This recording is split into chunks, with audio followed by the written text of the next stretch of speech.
I ask you, because I asked myself, why would the Inter-American Development Bank be having its annual general meeting in South Korea?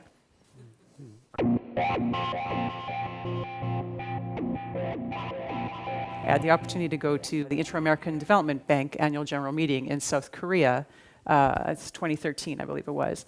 And so, for those of you who don't know, the Inter-American Development Bank is a funder of Latin American developing countries, right? They're based in Washington, D.C. South Korea, for at least 6 years now, and I haven't gone back any further, that's going to be longer, has had a focus on clean technologies, of which they've poured in hundreds of millions of dollars, US dollars, into clean technology manufacturing, okay? Because they have a public policy mandate to be leading in clean technology exports around the world.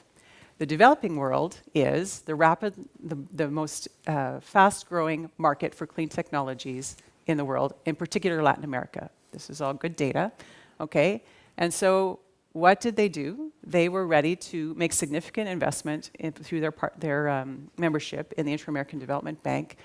And what did they do with that investment? They said, and we would like preferential treatment for South Korean companies as they sell into that infrastructure expansion in Latin America. So this is what happens. This is what the world is doing. And it's just an understanding that we need to have that that's the global context. It's complicated. There are lots of folks willing to compete with our small and medium-sized companies. Now, the companies that we invest in almost immediately go to export because there just isn't a big enough domestic market in Canada. There's also barriers to entry in Canada because we have very concentrated buying groups in different sectors like energy, like banking, these kinds of things.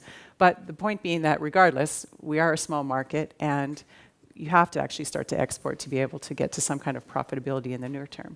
So even my companies who are startups and they're new, on average, 60+% of their revenues immediately are outside of Canada. So again, here's some public policy stuff we have to think about. All right, so you have a need then, more so even than the United States, for our public policy folks to understand what kinds of potential our companies have that have exportable products and are about to have exportable products, and that's the next step. And to then be proactively thinking about, okay, then where are the markets for those? How do we work with to make sure that there is at least fair market entry for those companies into that situation? And I would say that sometimes it's not even the rest of the world isn't negotiating fair market entry, they're negotiating special access.